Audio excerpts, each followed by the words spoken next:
Nigga had the Mario John on. Yes, sir. What up, Yes, though? sir. Hey man, I just got one question before we get started, bro. Who got it better than us, man? Nobody. Nobody. As of this year, Oh, yeah, nobody. no, not a damn soul, man. Hey, Congratulations. Let's go, man. it been 26 long years, bro. I couldn't go to sleep last night. Dog, me neither. I promise you. I can't go to sleep. I got this.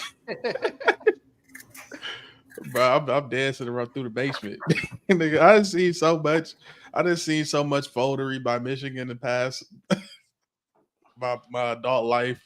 Yeah. I don't know.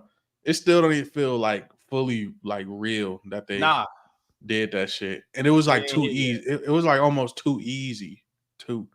Like they That handily like beat Washington. It wasn't really like they had spots here and there where they could have like got back into the game, but like they never looked like they was in in a compromising position. I want to say, or like they was getting ready to fold, like we seen in years past.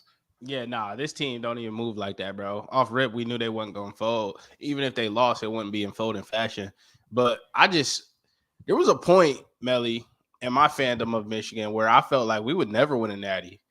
I'm like, that's not for us, Like in high school and stuff. Like, I'm like, that's for the Bamas and Georgias and Florida States and LSU's and even the Ohio States. Like, I'm like, Michigan don't. We're not that type of school to go win a natty. And then Harbaugh came in and everything changed. We come in, we start winning 10, 10, 10. We like, okay, we see it building. It had its ups and its downs, especially that COVID year. That was really the only down, I would say. But Oh, the way a he lot of flipped people was his pissed program, about that. bro, it changed my whole mindset. There was a point where I thought we could never win a natty. And here we are, the day after winning a natty in the final 4-team college football playoff. Let's go. Yeah, bro. I made when the scandal came out and we was in the heat of that and discussing it. I made this like funny, like ironic analogy where I was like, Michigan can't win a national championship. You can't win a national championship with this scandal over your head, with everybody saying you cheat and all of that. Is your coach gone for weeks at a time because of suspensions? And this wasn't, and this was on top of something else that happened, a cheeseburger per se, and then they roll into like this whole big old Connor Stallions thing and going and buying tickets to go to games and stuff, and then roll around in the Penn State game, and you have to win. It's out. Yeah. Nothing else. You go on to Ohio State. You go on to Bama, where everybody. It was even before that game. It's we Yeah. talked about it on here. It was people gasping in the rooms. We said it was parents. We said it was players, but that was kind of like, what did y'all want Florida State? And then they go I in there said it and was they shock, not fear. And the way they played, it was shock, not fear. They did not fear Bama at all.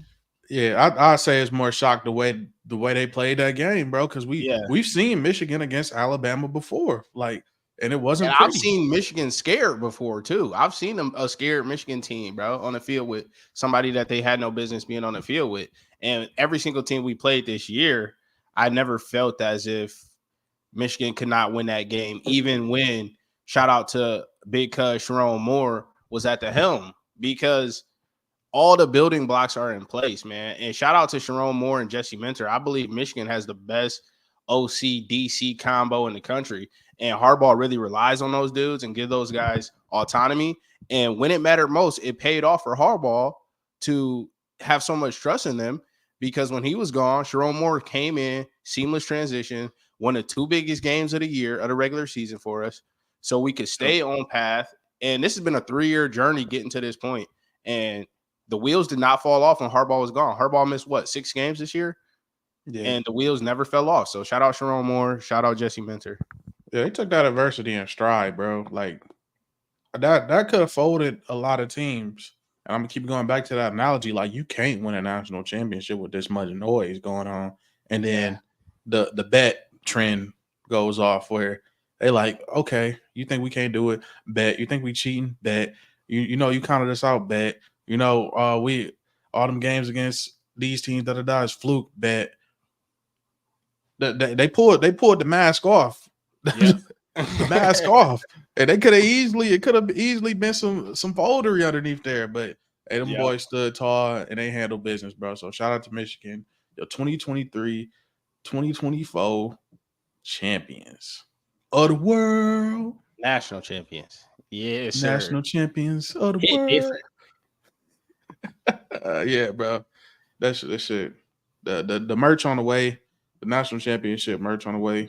The Rose Bowl merch on the way. Don't trip. Yeah, all that, bro. So it's great. It's great to be a Michigan Wolverine. It's great to be a Michigan Wolverine.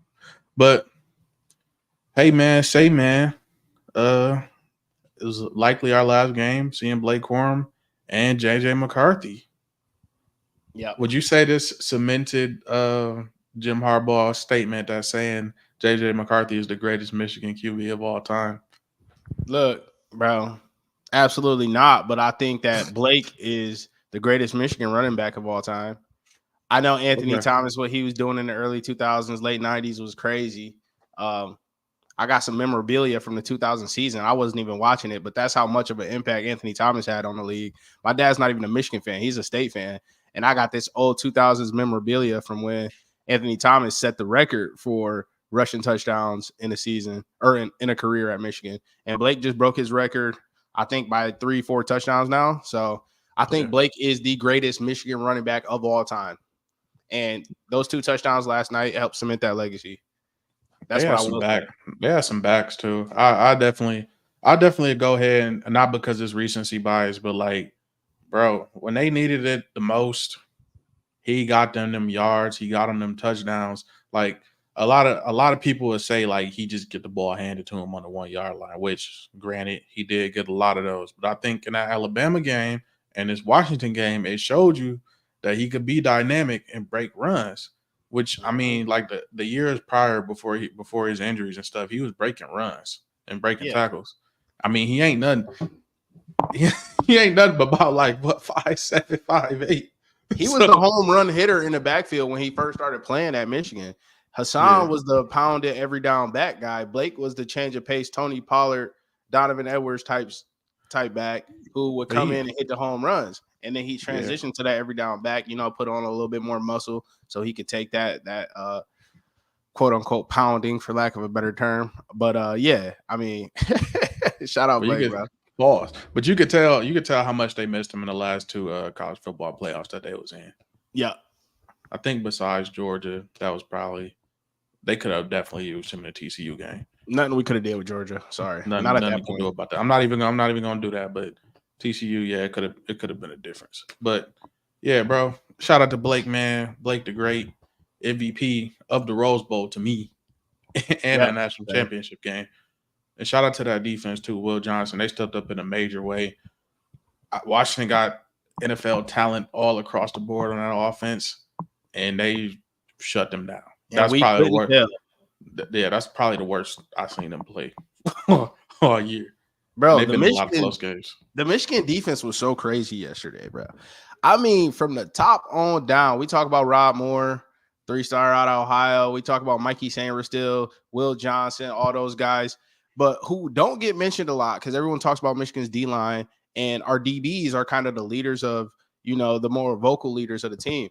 But Junior Colson and Michael Barrett are 2 interior linebackers who have been there for years, man, and been holding it down and been solid in every single game. And I mean, they always show up, bro, and they never get the just due. I believe that Mike Sainristil was the defensive player of the game yesterday. They gave it to Will Johnson, which is cool because, Will had a tough task. But I think Sainristil changed the game, man. And then with that game-sealing pick, man, he almost went crib on that one, but he got Blake his second tutty. It's all good. But yeah, the defense, man, that's what I'm gonna miss the most about this team, honestly. Yeah, man, I ain't got too much more to say about this game. I done reveled in it too much.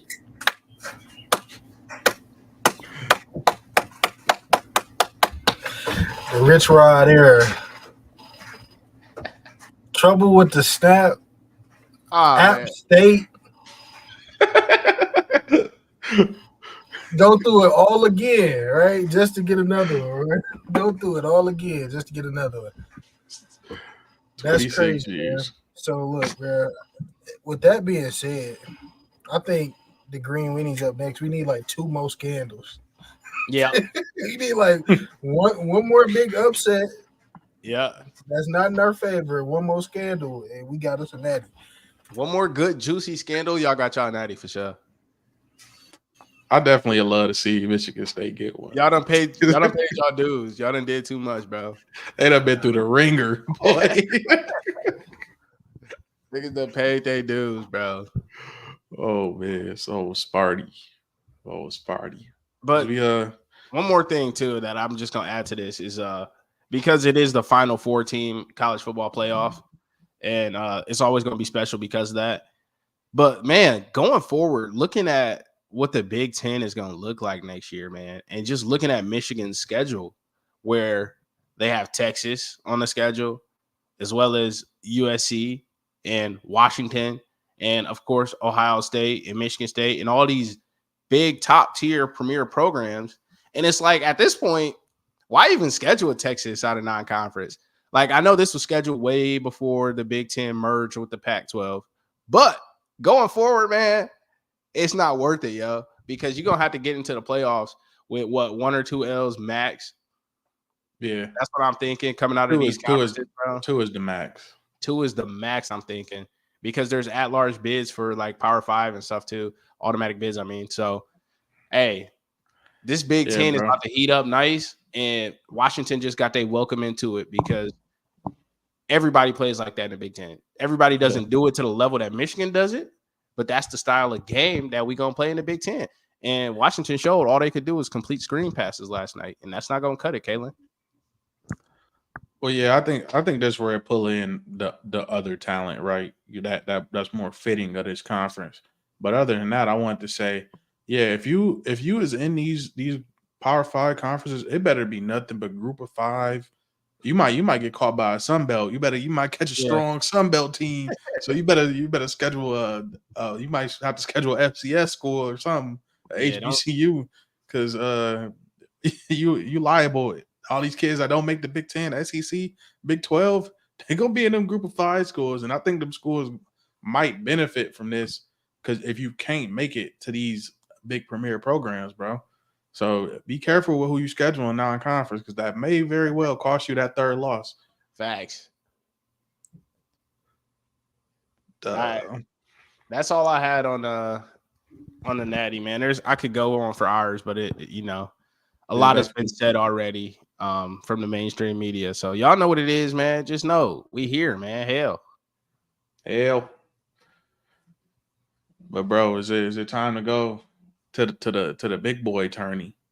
To the men's league. Talk to me. Bro, we had some scenarios happen last week, bro. I did not foresee the Colts losing in that fashion. I knew it was a losable game, but I ain't foresee them losing the way they lost. Because nobody did. Yeah, they should have got blew out. They should have got blew out, but in the position they was in, bro, you had your best running back, the dude who was fighting for a contract, out of the game, passed to a running back. This ain't no shade on bro. This just logic to me. No, not even your best, most dynamic player on the field, and he was the best player on the field that day. Yes, he was. Why is it not going to him? I don't get it. Even if it's not going to him, he's got to be on the field there, man. He's got to take eyes. He's got to take attention. I know he was probably tired from before, but it's, the season's on the line at this point. The division is on the line, as we learned later when Jacksonville folded. Division championship is right here. It's Houston, Indy, head up, winner take all. And Jonathan Taylor rushed for what? 180, $180, and he's not on the field on the 4th and 1 at the end of the game. Come on now. Absurd. Clown behavior. Absolutely unserious franchise, bro. I'm sorry, Colts fans. I'm sorry. Sorry about that. Colts are I know Caleb ain't, but yeah, I ain't sorry. Sorry. Shit, shoes down. Look, Send him to the glue factory. Huh? hey man, it was written that way. I already knew. They was gonna beat the Colts, bro, because of how they lost to the Colts earlier in the season. Yeah. They should have won that game. Like it was a head up game, you know what I'm saying? Like you had AR-15, and I think that was one. I don't know if I don't even know if he played the whole game. He got hurt that But game. He had yeah, he got taken out, came back in, and then got took out yeah, again, I believe. and they got the dub, bro. You know what I Yeah. mean? Like I've been calling it, man. I've been calling it all year, bro. I knew Houston was gonna take it up top in the division, bro. That's why I had them finishing second in the division because I thought Tennessee was gonna be a top team this year, but they weren't. But they showed that they very possibly could have been with Yeah. them knocking off the Jags, right, when it really mattered. And I told y'all in the group, I'm like, Braves out of there, bro. Like he leaving with a dub. He leaving with a dub. So like I already knew that was gonna be the AFC Championship. I'm like, I placed my bets. I placed my bets on that game like almost damn near a week in advance. Like I caught Houston at plus money, and you seen like when it rolled over into Saturday that they was like minus 114, like at the start of the game. Like I caught them at damn near like plus 120, like when they first dropped on the books. I already knew it was up. Tell me if you agree with this. I feel like Houston is different from a lot of young teams in the past because they always say like, okay, the first step is just to make the playoff, right? Like the Giants last year. First step, just get in there, right? Get your feet wet. I don't feel that way with Houston, bro. I feel like Houston is actually poised to at least win a game, right? They got the Browns at home. They're playing at home. And I feel like Houston has everything they need to at least win one playoff game. I don't think that they've maxed out or reached their ceiling yet, How do you feel about that? I'm kind of right now, of course, like I want Houston to win, but if I'm being a realist, I gotta play the ball. It's 50-50 right now because you're going up against probably it is the best defense. That is the Browns defense is the best defense in the league. Yeah. Sorry. Like the Ravens came along towards the end of the year, but the Ravens was very sloppy. You know what I'm saying, to start off, and then they kind of, when it mattered, now they, top 3 defense now. Yeah. The Browns been the number 1 defense pretty much consecutively every week. So they week in, week out, yeah. Yeah, you know what I mean? So when I look at it like that, it's like you definitely got to fill in those holes on the defensive side of the ball in order to think about advancing, next round of the playoffs. They got to be able to fill those. Like you can't have a Jerome Ford rushing for a 120. You can't have a Kareem Hunt even getting close to 50. You know what I mean, on the ground. Like we got to be able to stop that run. And it's clear as day that they got lit up. Like Joe Flacco lit them boys up. And I like to give the Houston DBs high praise. They got one of the youngest but best DB rooms in the league right now. Like that DB room is still super young, and they signed a bunch of vets to kind of mentor and lead them guys. Like they just signed Kareem Jackson. They had Jimmy Ward, came over from San Fran. They had another. They had Shaquille Griffin who had got signed and cut. They had a couple other guys. Right, they had Adrian Amos who got signed. I don't know if he's hurt or if he got dropped, whatever it was, but like they had a bunch of vets come in to guide this young talent, the DB room that they got, and like that, it's gonna come down to that front seven, like them linebackers and D lines really gonna have to cut up, man. Like it's gonna get nasty, and if Cleveland is going to be the Cleveland that they've been all year, I'm thinking that Houston may cover a 7.5. That's what I'm kind of rolling with right now. It's a 7.5. Like we know CJ got the poise to keep a game close. We see that he a game changer, but he's also a game manager. Yeah, you know what I'm saying. Like that whole conversation, like he is like a game manager, and you kind of seen that with the Colts, where like.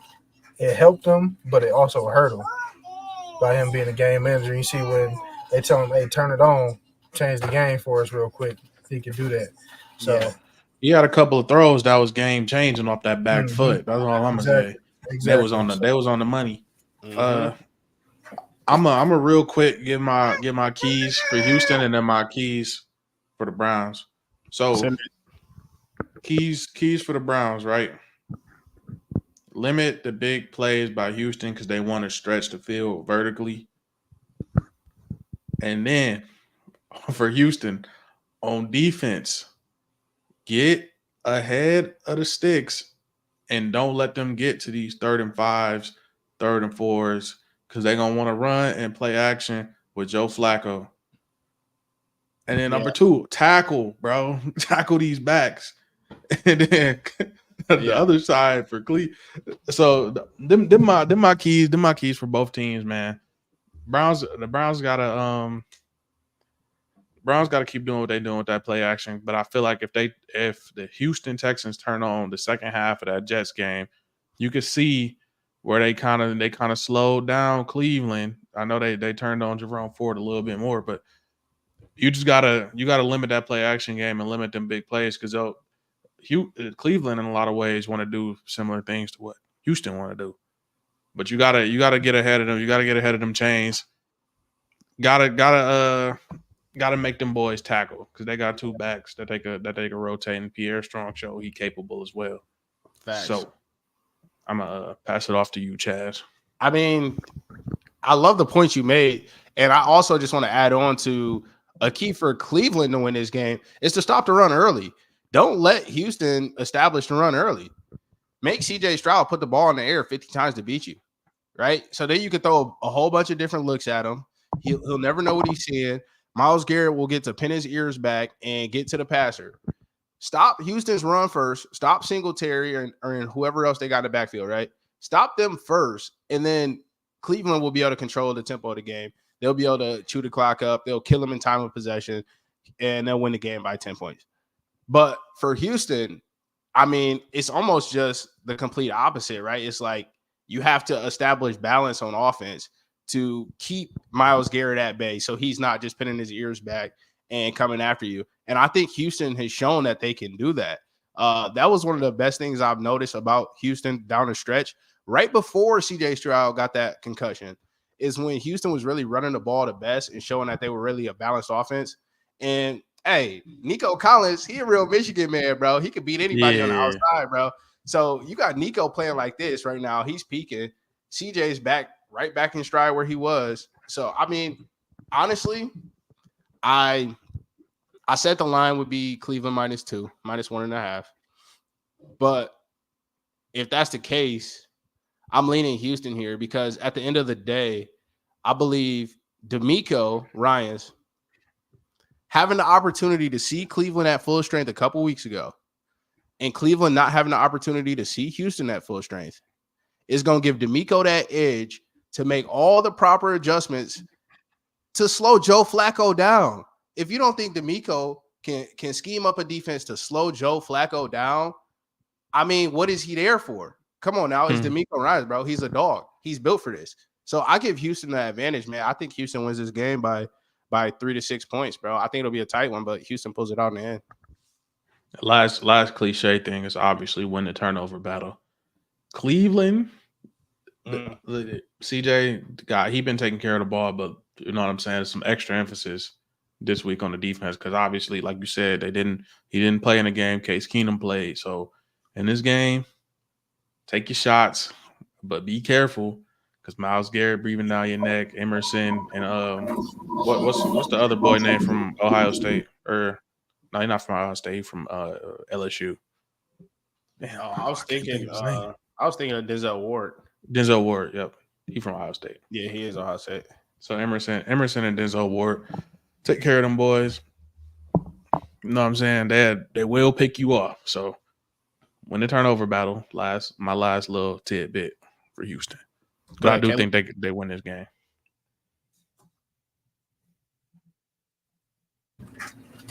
Well, I had something else to add. You all good? We all good? Can we roll to the next one? Oh yeah, we could definitely roll to the next one, bro. You know, H-Town, man. I love it like it's D-Town, but it ain't home. But I love Houston, though, for sure. Yes, sir. Yeah, I already done placed my futures bet. Hey, and if they win, I'm doubling down. Hmm.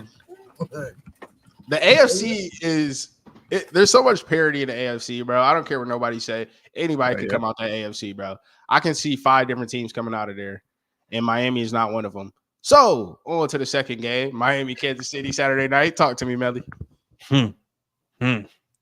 Boy, oh boy. Miami, bro, all you had to do was win one more god dang game, bro. That's all you had to do. You would have had Josh Allen out of the playoffs. You know what I'm saying? You would have won the division. You would have had a home game. Now you got to go to cold ass Arrowhead when you was in favorable weather, Miami. Yeah, So I think this shit couldn't be scripted any other way. Tyreek Hill going back to Kansas City. You know, everybody been the narrative is Patrick Mahomes lost not Travis Kelce. He lost Tyreek Hill, and not an offense is different. Duh, it's Tyreek Hill, but and then the narrative on the Dolphins is they can't beat a good team. So here we go. I'm gonna just go ahead and say it. I think the Chiefs got this one. They got the trifecta we always talk about: head coach, quarterback, program. check, man. And then a little extra sprinkle on top. That's probably the best defense Patrick Mahomes has had. So with that being said, bro, quick keys to the game. Get Tua off his get Tua off schedule. Limit Tyreek Hill big plays, of course. And cut that run game off, bro, and make Tua beat you again. Because Tua, as good as he's been this year in moments, he probably the weakest link on this offense. Undoubtedly, he is. Most definitely. So them my keys, and I'm gonna ask some more stuff. So because I'm gonna let y'all go, and I'm gonna spin back on what Miami can do to exploit the Chiefs. I mean, I'm gonna touch it real quick because I feel like Kansas City's keys are obvious, right? Everybody knows that Kansas City's offense has been struggling and they haven't been the same animal they were in the past. But recently we've seen them go back to running the ball and prioritizing Pacheco. And I believe if they do that and they come play solid defense, Miami does not score against good teams, bro. I don't know what it is about this offense, but they don't score against good teams. So if Kansas City can manufacture 24 points, maybe not even that many, they're winning the game, bro. They're winning the game. Simple as that. Miami's a shell of themselves. They're hurt. They're losing their confidence. They're not playing with the same swagger. I think they're in the box right now, bro. I think Kansas City wins this game by 6 points, bro. 6-7 points. Glaring weakness for Miami, other than I know I just ragged on Tua. They is down to their last legs when it comes to rushing the passer, bro. Christian Wilkins phenomenal, and what's his name, Van Ginkel. He's been good, but he just got hurt too last game against the Bills. I mean, like they just signed 2 vets. They got me, Bruce Irvin and somebody else. They got one more. Melvin. He blew his fingers off with the firework. Oh, JPP? JPP. Pierre Paul? Yeah, Pierre Paul. I don't know why his name was. They're down bad. That's all that's telling me is that they're down bad, bro. Melvin Ingram out there too, but they struggling. I seen Melvin Ingram in coverage last game, dog. Yeah, that was. Who was he guarding? Was he guarding Diggs or something, bro? It was a dog. No, he was guarding Kincaid one time. I saw. Yeah, it was Kincaid, bro. He's guarding Kincaid on a wheel route, like, bro. Melvin Ingram is 270 pounds, and it's not all muscle, dog. No. What are y'all doing? Melvin Ingram down. What are y'all doing? Melvin Ingram been on Biscayne. He been on chili mo. Anyway, I'm sorry, bro. Yeah, got you off track. Let's get to me, bro. All right, so I mean, look, this is a great matchup. It's a great color matchup. I mean, it's Saturday night. It's the Chiefs. It's Miami coming in the teals. Probably gonna be in the whites, but still, you get it. Tyreek Hill coming back to the crib.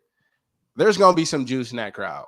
That crowd is gonna feel like this is a personal game just because Tyreek's on the other side of the field. So, I mean, that's another reason why I think Kansas City is just gonna have an edge in this matchup, bro. It's like that home field advantage. The team knows that the crowd is actually gonna have to play a factor this year because it's not just all home games to the AFC Championship like it was in the past. So they got to make these home games count, and I believe they will do so. I think the Chiefs gonna lean on these boys. Yeah, I think the Chiefs gonna lean on these boys. I'm going Pacheco anytime over 100. Matthew JB said KC are the champs, but they have serious holes. Yes, they do. But their holes are not as big as Miami's. Go ahead, Caleb. Yeah, they could. Yeah. They need to, man, Miami, just like you said, KC need to put the focus on Pacheco. That's exactly what Miami need to do. They need to put the focus on Maybachs. They need to put the focus back on A-Chain and Raheem.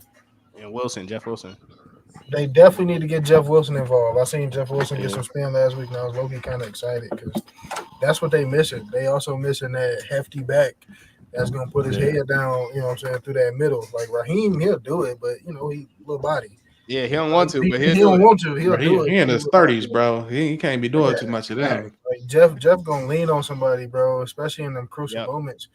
And you know, this is probably, like you said, this is probably the best defense that Pat Mahomes has had. It's best defense Pat Mahomes has had, man. So it's gonna be tough, but you know, like we seen it when they play in Germany. You know, like if they focus on the run and not so much trying to get Tyreek open, but they don't need to utilize him this time. But you know, Andy had that shit on locks. Andy had Tyreek on locks. You know what I'm saying? I think everybody expected Tyreek to have some type of revenge game. Wow, whoop. You know, that whole narrative. Nah, that's that bullshit. You can't follow that, bro. Because you know that was Andy's best player for, you know, between him and Travis Kelce. But obviously, you know, Tyreek Hill won them crucial games in clutch moments. So, like, of course, Andy knows how to shut it down. You know what I mean? Like, he's not going to stop him from getting 50, 60 yards. Like, Tyreek going to get that jogging. You know what I mean? Tyreek going to get that jog, but he know how to shut that down. So, they really need to that's what they need to do, too. They need to go back to what they were doing at the beginning of the season. Lock in on the run game. They were super physical with Tyreek in that game from what I watched, bro. That strip, I know the big play was the strip for a touchdown, but that was a microcosm of what the whole game was for him, bro. Just sock him up. You know what I'm saying? Rough him up. And that's the message. You know what I'm saying? That's the message that Andy's sending. Like, hey, this is our guy. Go get him. Yeah. Bring him back. You know what I'm saying? Rope him in. Right. Put a red jersey on him. He's on our team today. You know what I'm saying? We playing with 12 on the field. That's what he want to make it feel like. So I think they're gonna have to. I think Miami, what they're gonna have to do, man, they're gonna have to utilize the speed that they haven't been using all year, man. Like they're gonna have to target Berrios more. Like Waddle can't be like a 2-catch and done guy in this playoff game. Like that's what he's been all year. I don't even know if he's playing, bro. Well, is Waddle playing? He missed out last week, so he could have played last week, but him and Raheem sat out. Okay, cool. So that's good. That's good news. You know what I mean?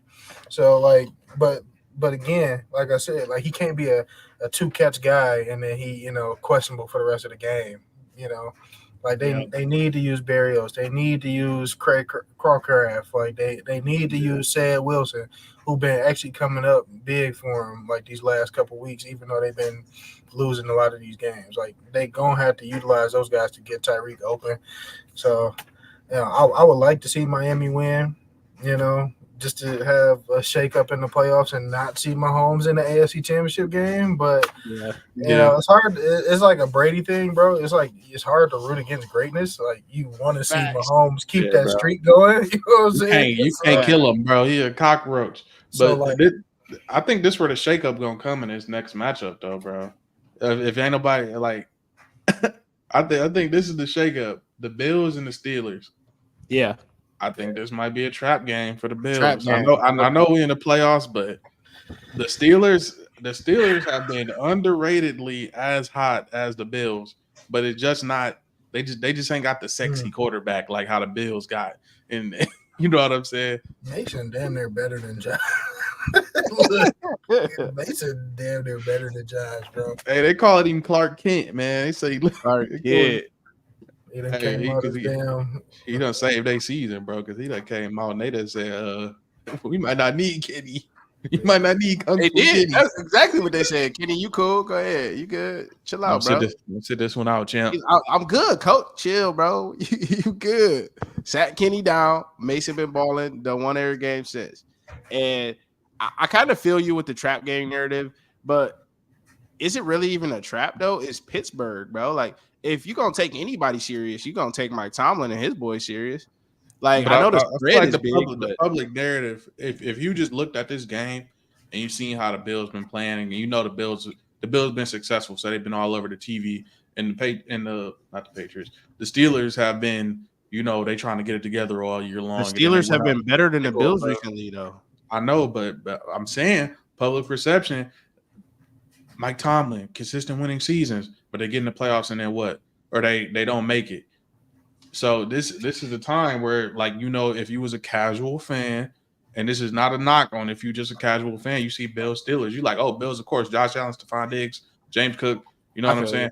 I feel you. That why would I go against that? But but you watch how the Steelers play, they came alive in the run game. Najee been trending up, Jalen Warren been solid all year. Yep. It seemed like they roped in Pickens, so, and they got consistent QB play.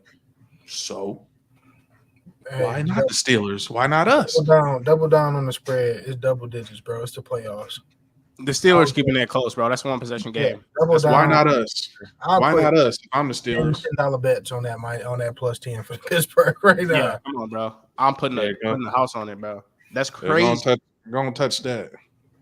Especially if Josh Allen be throwing up lollipops. Well, they ain't lollipops, but he throwing up apple turnovers.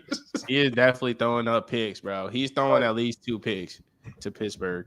Like, you know what, bro? The Bills defense. People been praising the Bills defense, and yeah, they got better, but like they really, like, if you just watch the film, bro, like they really just are getting by from bad offensive play. You know what I'm saying? Like, it ain't like they doing all that great defensive. Like, they ain't really getting by from bad offensive or bad QB play, or, you know what I'm saying? Like, just that small margin of error, bro. Like, one of these teams is going to break through that Buffalo defense. Like, Sean McDermott been on the edge of his seat all season, bro. You know what I mean? Like, you've been seeing it at the end of the games, bro. Like, he be breathing deep in, like, oh wow, we just got through. Like, this because of the defense, bro. You know, it's the defense and of course Josh Allen turnovers, bro. Like, let's not slide past how many picks this guy throws picks. You know what I'm saying? Like, crazy. Like, he's in the strip club making it rain, bro. Strippers catching dollars. Give me the keys to this game. Since TJ Watt is not playing, I expect that, you know, Mike Tom probably gonna be sending the crib.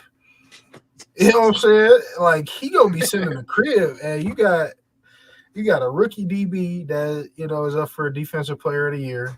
Probably not gonna win it, but he up there. You know what I'm saying? He up there. Yeah, he been hooping for sure. Like, you know what I'm saying? He can guard every receiver on that team. He can be step for step with all of them boys. You know what I'm saying? Mike Tom about to send the crib at Josh, and Josh is going to turn the ball over. I guarantee it. It's almost throw one up to somebody. Minka might get him one, and the Rook might get him one. At least. So that's why I said, bro, like, if you got Pittsburgh, man, put them on the spread, bro. Take that plus 10 if it's still up there. And it probably might even get worse. Like, that, you know, like, the public going to probably butcher this down to maybe like a minus 11.5 by the time we get to whatever day they playing. So, you know what I mean? Like, I'm taking that spread, bro. Like, I can't see Pittsburgh losing by double digits after they done came back from what they were looking like. Yeah.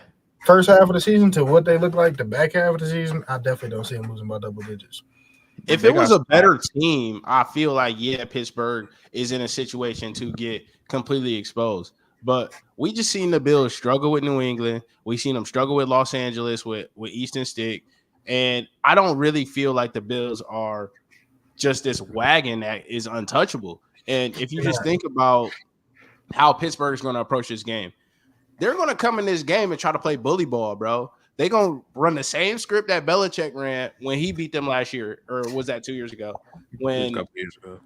When they just going to tote the pill and make Buffalo stop it, bro. And that's what teams don't do to Buffalo enough, is really like try to run the ball till Buffalo, because the way Buffalo is going to play, from what I noticed really, is they want their safeties to be aggressive, but at the same time, like in that Dallas game, that was probably the best game they played, but it's because Dallas got away from the run, bro. If Dallas would have stuck with the run, they would have been able to open up the pass game. They were not able to threaten Buffalo vertically at any point. George Pickens and Deontay Johnson will be able to do that if Najee and Jaylen Warren are getting off. Simple as that. So, I mean, I still think Buffalo will win this game. It'll be close, though. They're winning this game by a touchdown or less. Let Dane Cook or Benford line up on Johnson and Pickens, bro. It's a wrap. I'm fading. I'm fading. I don't care if Pittsburgh ain't got TJ Watt. I'm going Pittsburgh. Yeah, I don't care. Pittsburgh. It's gonna be my risky one where I take Pittsburgh. I'm taking them straight up. But all right, let's go to this interesting one. You know, we got a little rematch from years past with the Packers and the Cowboys. They saying he a little Brett Favre-ish. They saying he a little Aaron Rodgers-ish. They saying this is the third coming. Pause. Chill. Jordan, look, man, I'll just pop it off. I'll pop it off because I know y'all want me to pop it off. This was your man's. As the resident Dallas fan. This was your man's. And as the resident Jordan Love supporter. Right? Man. All right. Let's just get into it, bro. Jordan Love, it took him a minute, but he lived up to what I expected to see from him this year. He ended the season on a tear for the most part. Earlier in the season, he threw a pick every game to end the game. It was like clockwork. Every week on Red Zone, you just see the game ended with the Packers losing by 2 points and Jordan Love throwing up a Hail Mary pick. But he's come a long way from that. Real Ritter-esque. But I'm going to make this short. Dallas not playing with these niggas, bro. We're not going to play with these niggas. The Green Bay is the youngest team in the NFL right now. If you think they about to waltz in here with a bunch of rookies and second-year players on their offense, their offensive skill, and go head up with Steph Gilmore, Deron Bland, J-Ron Curse, Donovan Wilson, Jordan Lewis, real Michigan man. Come on now. Micah coming off the edge with DeMarcus Lawrence and Osa Odigizua playing his best ball of the year right now. It's not happening, bro. They're not putting up – I don't think they'll put up more than 10 to 13 points. I think Dallas – I don't know what the spread is, but Dallas is clearing it. Dallas will win this game by double digits. I'm not even going to play with you. Double digits. I don't know about double digits. It might be like 7.5. Look, bro, the Packers have caused me more pain than any franchise in this league. And I told y'all this before on this podcast, bro. The Packers have caused me so much pain. And it's always in the playoffs. And it's always when we should win the game. That's always been the worst part about it. The Hail Mary from Rodgers or the 40-yard sideline pass, the Dez caught it moment. The Cowboys were about to go win the Super Bowl that year. I'm convinced. You can't tell me otherwise. Yeah, bro. It's always been when we're supposed to win is when the Packers beat us. But I'm not having it this year, bro. It's not going like that. There's not enough experience over there. Sorry. I think Jordan Love give y'all a heart attack with Jaden Reed, Heath, what's his name, Bo Melton and them. They got a healthy Aaron Jones. I think they give y'all a little cardiac arrest. They might raise y'all blood pressure. But I got Dallas in this one. Of course. Dallas for sure. I don't even got to say my bad. If you're concerned about this Packers team, you need to transfer. Yeah, no, I'm not. You loaded out here a Dallas call? Oh, of course. Yeah, Dak anytime, Dallas money line. Squad ride bro. on Dallas, man. Yeah, squad riding on Dallas, cuz. Take And, it to the back. Look, yeah. Dallas is on a collision course with San Francisco. I don't care who getting in the way. Lions next round. Sorry, get out the way. We're on a collision course with San Francisco. We'll see y'all in the Bay for the NFC chip. That's all I got to say. Let's roll. Okay. All right, if we moving on along, we got a homecoming for Matthew Stafford coming back to Ford Oh Field my goodness, bro. Yeah. against his bald-headed stepchild that they kicked to the old East Side Yeah. and Jared Goff. And Jared Goff hoops in certain games, and then certain games he is Poops? garbage. You said he poops? Yeah, he definitely poops in certain games. He hoops and then he poops his pants.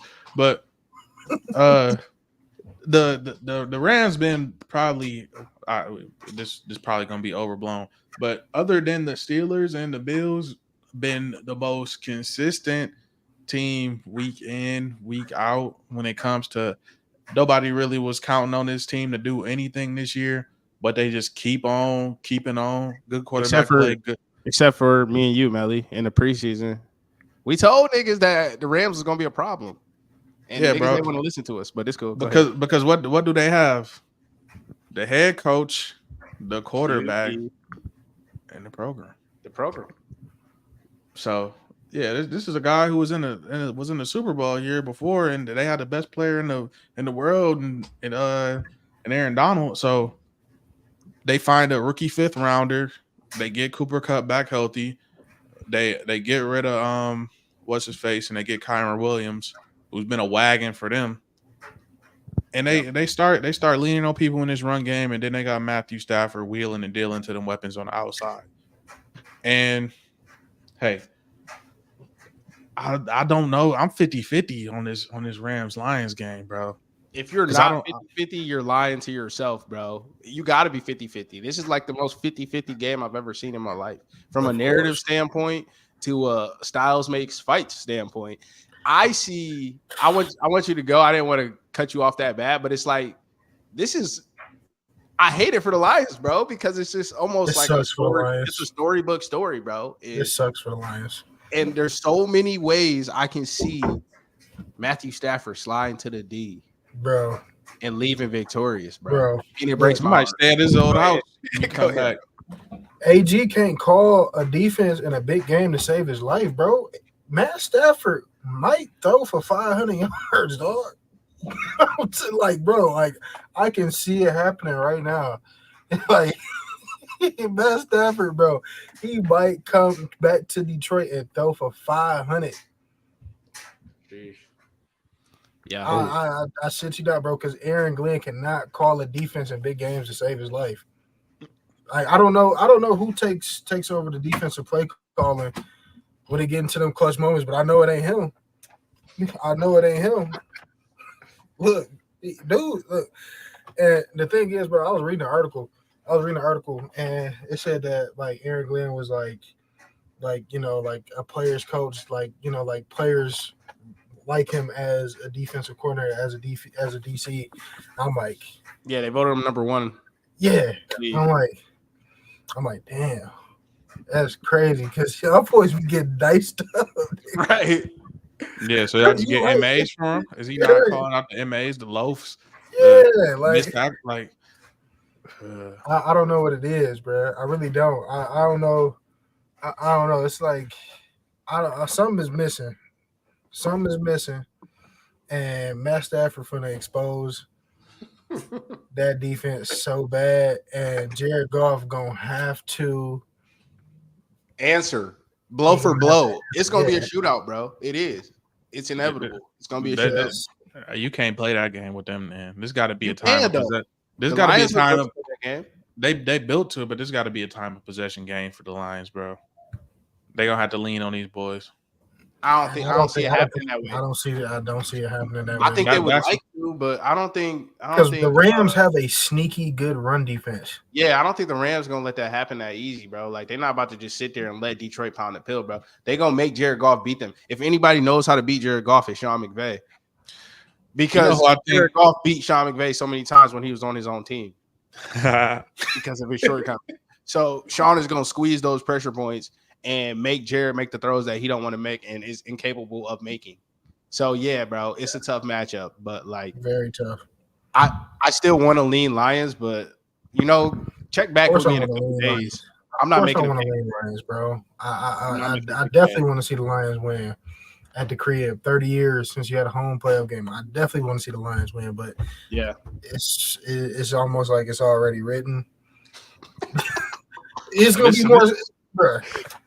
This sounds like a Matthew Stafford story, like the way we express things. Think about it, bro. Matthew Stafford's bro. dream, bro. It's gonna be more Matthew Stafford jerseys in the stands than it's gonna be Jared Goff's. No doubt. Like, bro, for the Rams not to win, like Lions fans have to actually root against Matt Stafford, which like it's gonna be impossible for him to do. Yeah. Like, They've already shown that they can't do it, bro. Like some of my homies is like putting up welcome home Matthew stuff on this. This nigga's coming in here to kill y'all, bro. What do y'all not get? I know y'all don't go to the playoffs every year, bro. I'm sorry. See, now I'm taking shots and I don't even want to be taking shots. But bro, come on now. He's the comp now. At least this week, this whole week, he the comp, bro. I don't want to hear it this week, bro. I don't want to hear no thank you, Matthew, for all you done. None of that, bro. Not this week, bro. It's not going, bro. And if it is going, that's the mentality that's gonna get niggas beat. Simple. Exactly. This a legacy game for the boy. What's his name? Aiden Hutchinson. Oh, for Aiden sure. Hutchinson gonna have to play he gonna have to play the game of his life because that's the only way they gonna stop him from Cooper Kupp, Puka Nacua, Tutu Atwell, Kyron Williams. Yeah, bro, he gonna have to put him. All of them. They gonna have to put him anytime. All of them. They gonna have to put him underneath the stadium. Bro, facts.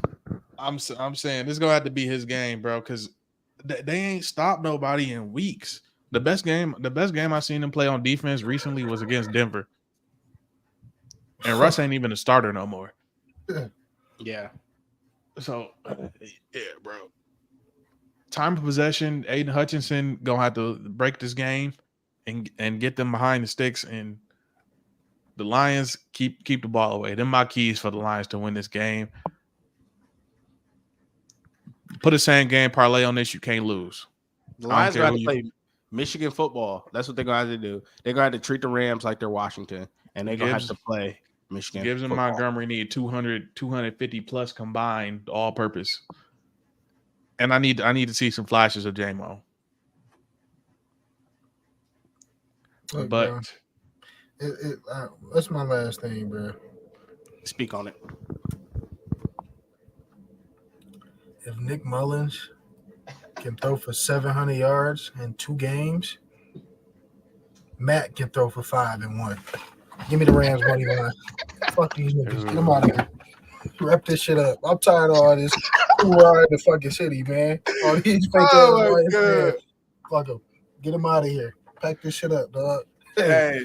Slide to the draft come April. It's in Detroit. They already set the stuff up down there. Man, hey, let's wrap this shit up here in Detroit. I'm tired of it. Traffic bad. All of this shit, man. I don't want to see it no more. Man. Get him out of here. All right. To end Super Wild Card Weekend. Do we have to talk about this game? Yeah, we do. The Eagles and the Bucks. Yeah. Ooh. Baker Mayfield. Hey, didn't Baker just come up 3 mil? Baker's my guy, though. I ain't gonna lie to you. That young Baker just came up 3 mil in incentives, bro, from last game. Because he's gifted. Sure. Hey, what do you do? I believe it. He was supposed to. Huh? Go ahead. My bad. I think like one of them was like he had to be like top 10 in like the categories or something like that. He finished top 10. He had to get him to the playoffs. And something else, bro. I don't remember, but he got like 3 incentives, and they were all probably like, win the NFC South. Win the division. That's what it was. That's what it was. It was win the division, get him to the playoffs, and then be top 10 in all the like QB categories. He did. Oh yeah. Well, why do I feel like he negotiated all of him himself? Because Baker bet on Baker. Baker bet on Baker. That's why. If that ain't walk on Baker, it was a walk on Baker ass incentives. He said, "Yeah, throw all that shit in there. I got you. Bet it on black." Nah, but all right, let's be honest here. Let's be for real. I want y'all to go first. Go ahead, Melly. Fly Eagles fly. Fly Eagles fly. I think the Eagles finally get right. Baker Mayfield was hobbled in that last game. I don't know what they're gonna shoot him up with, but I think the Eagles get right this week, bro. and get it together. I don't know what's wrong going on with Jalen Hurts' finger, but I'm assuming he's gonna play this game because it's Jalen Hurts. But yeah, bro, I think they can get to Baker and they can slow this team down and force Baker into some turnovers and get up on the scoreboard on these guys. I think they actually got a chance to get ahead on the scoreboard and make the Buccaneers play from behind. Yeah. So give me the Eagles. It's tough, bro. Because you know what, man, like it's hard to beat a team twice in this league. I don't care if you play them. When they play, wasn't that like week 1, week 2, week 3, somewhere in there? I don't remember. But you know, it's hard to beat a team twice. And I don't know if the Eagles coming at full stream like when they beat them that first time, and that was really a nasty game. It was raining. You know what I'm saying? Like that was week 3. Yeah, like it wasn't that great of a game.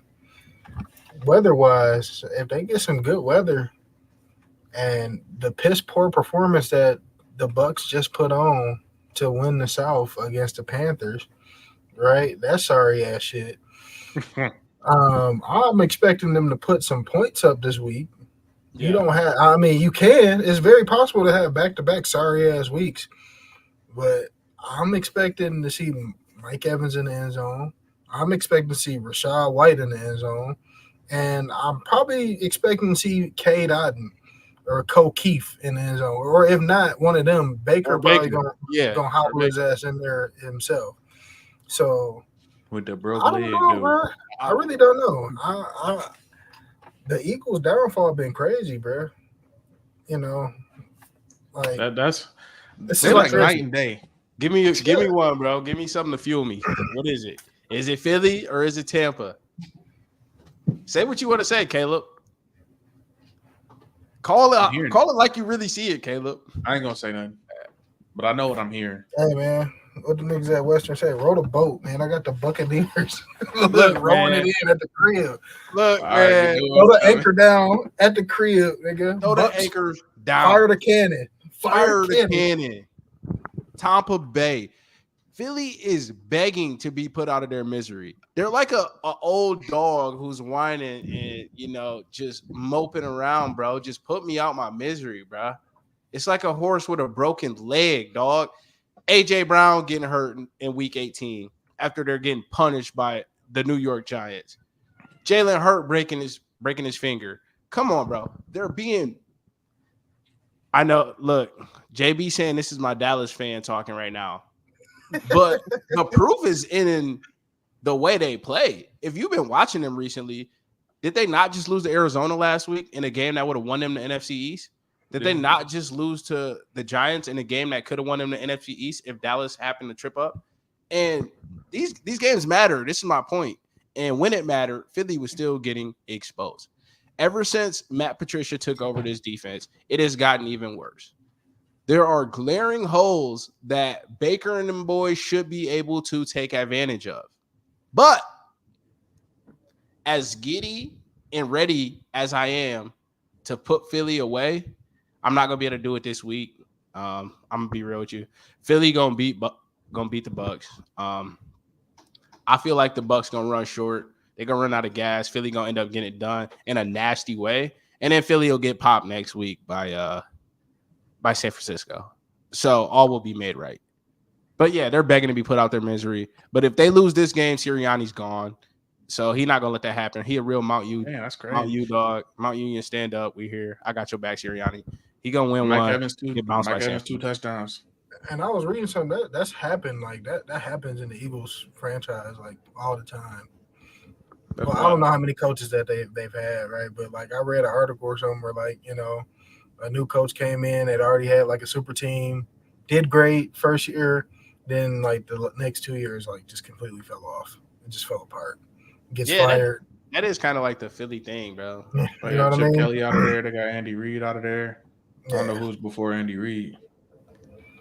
No, I don't know either. Andy Reid was my childhood, so yeah, Andy Reid was the first person I seen like on the sideline. Yeah, ever. Old Brian Westbrook now. That's a deep cut. All right, man. So I mean, Super Wild Card Weekend is about to be super freaky. I think we're in for a good one, bro. There's a lot of parity going on in the league right now, y'all. And these are some great matchups. Only bad matchup really is Philly and Tampa. That's the only one I don't want to see. But I think the rest of them all have an interesting angle, and it'll be worth our time for sure. All right, before we get out of here, I'm gonna close it out with this one. Since we got mock drafts coming up for your team specifically, if you could have anybody in the draft, who would you pick up?